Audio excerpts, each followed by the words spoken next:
And after the 62 weeks, the anointed one shall be destroyed. Notice it doesn't say Christ there, because there's a different Greek word here. But after the 62 weeks, the anointed one shall be destroyed, even though the Hebrew is the same. The anointed one shall be destroyed, and there is no judgment in him.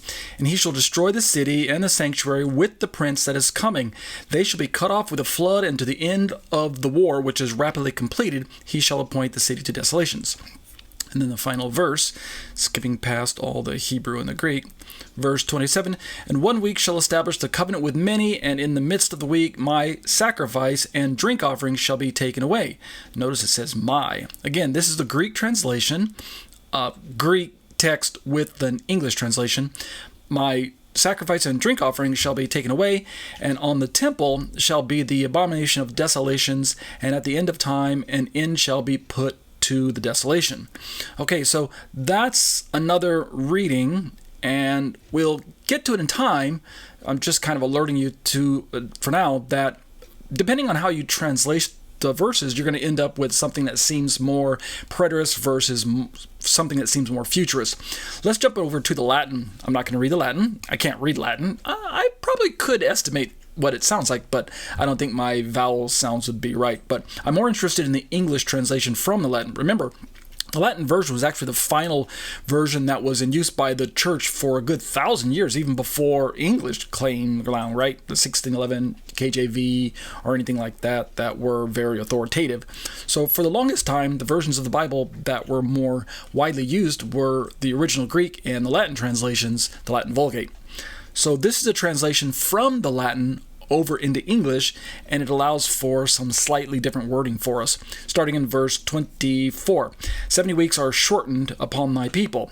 Notice the use of the word shortened there, kind of an odd verb there.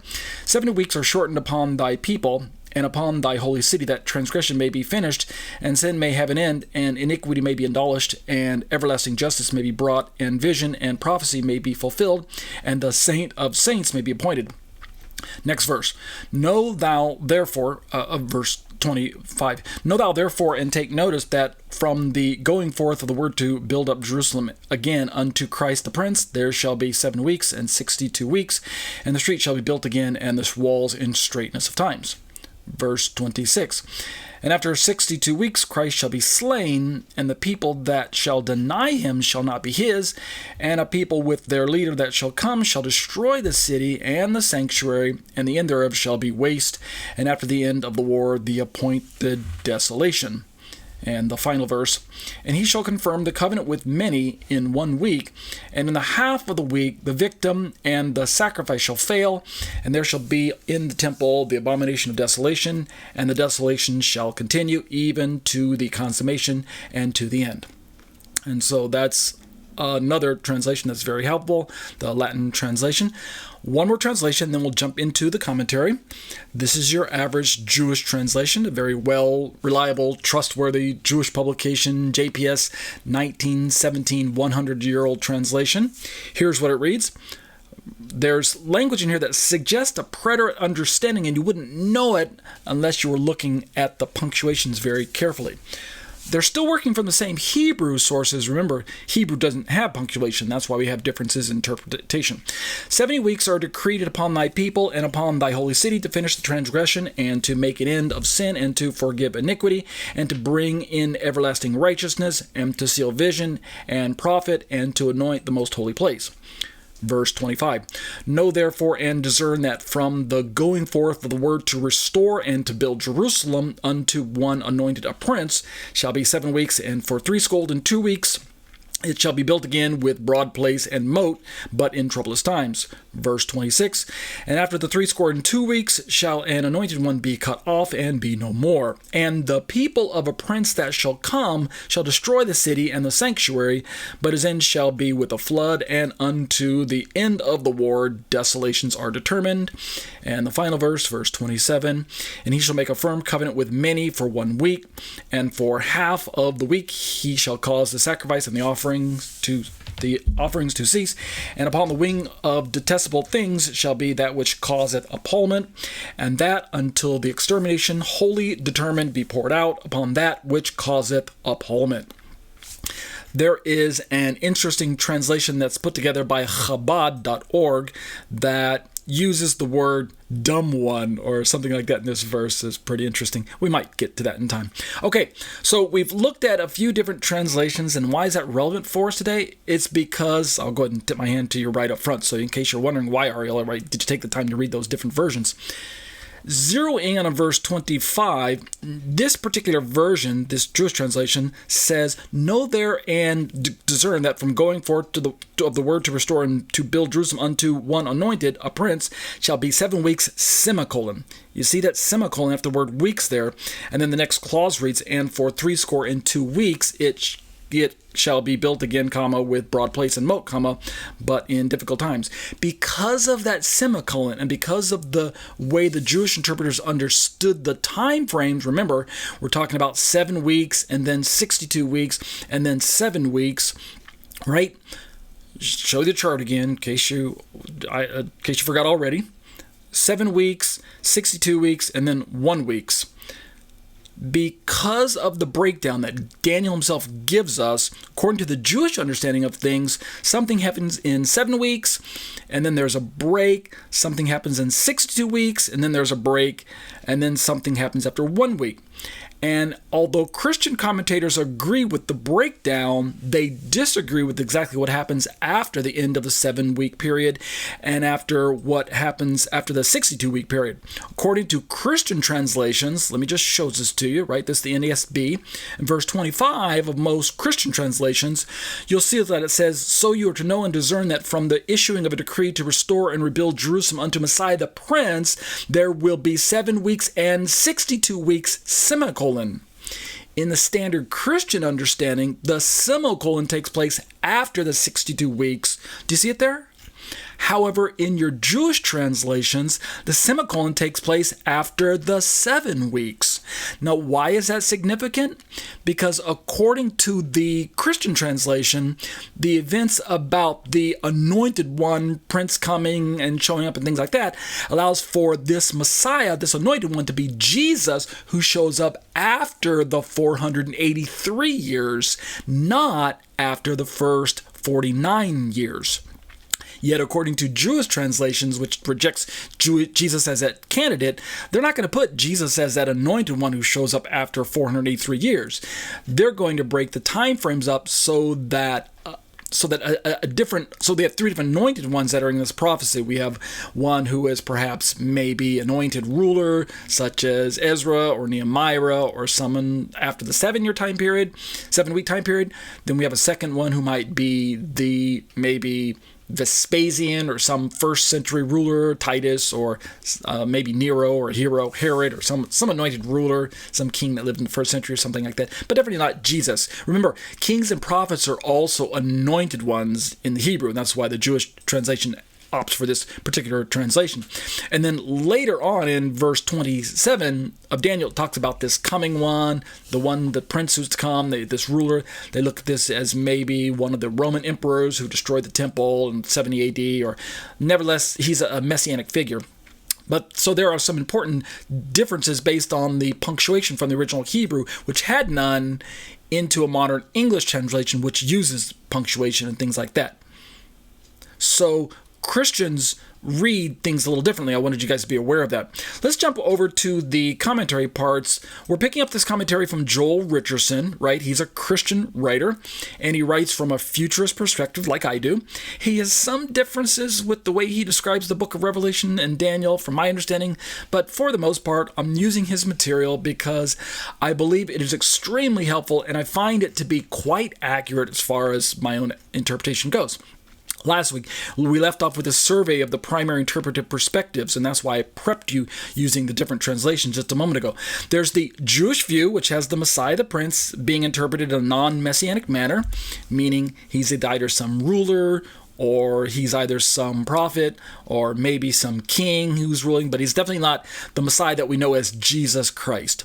The end of the conclusion of the prophecy is 70 AD, just like the Preterists do, and the subject of verse 27 is Vespasian, or the Roman Caesar, or Titus, his son. We then moved into looking at the Preterist View. This is Joel Richardson's chart that we're looking at right now.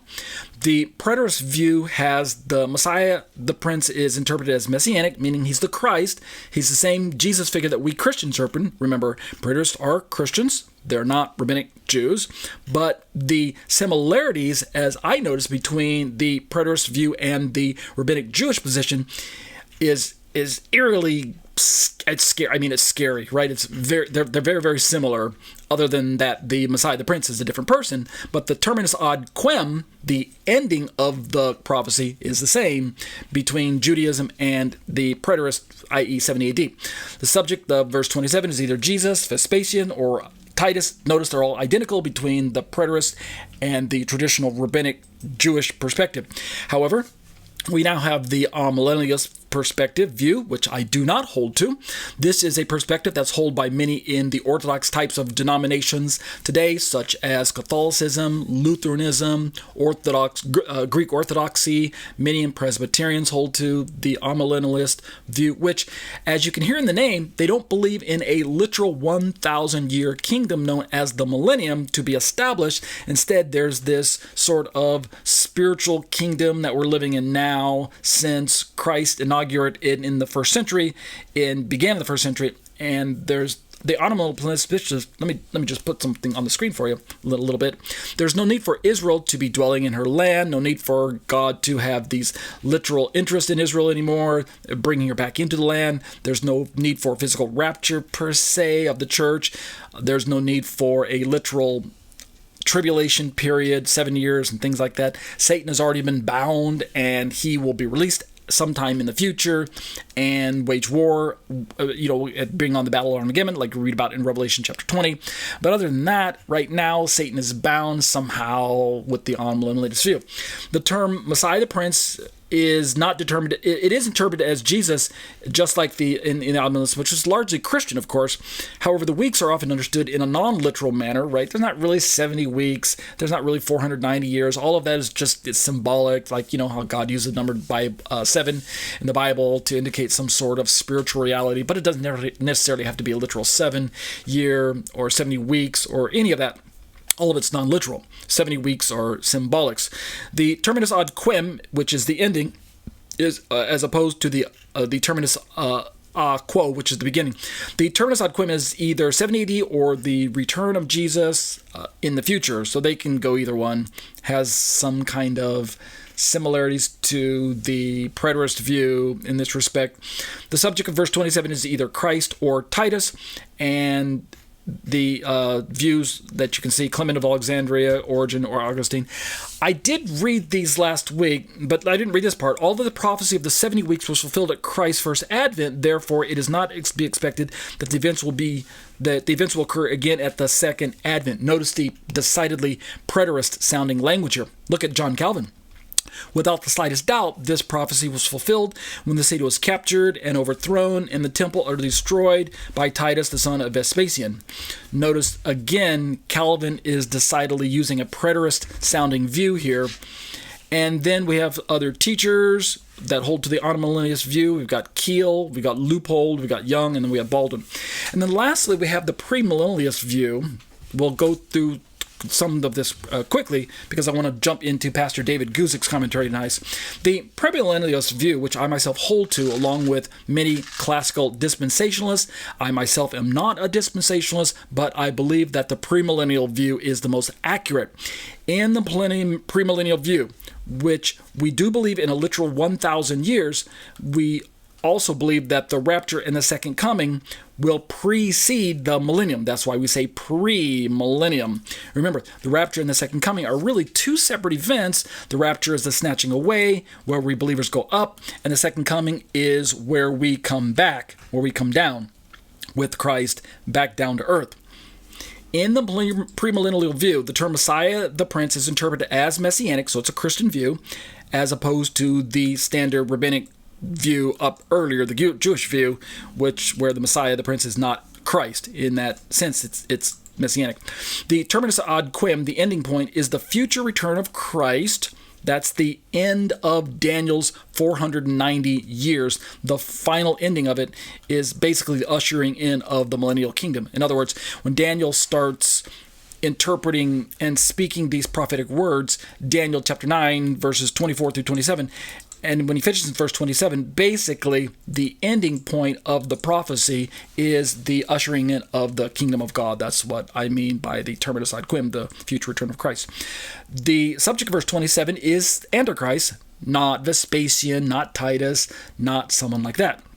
And the teachers who held to this position were Irenaeus, Hippolytus, I guess I did read this last week, right? Yeah. Archer, Miller, Wood, Walford. All right, so let's jump down into this commentary and park out at a place we're going to deal with later on, where he talks about what decree, and that's important, and the gap, and he talks about that, and we agree that those are very important interpretive details. So we should look at eventually them.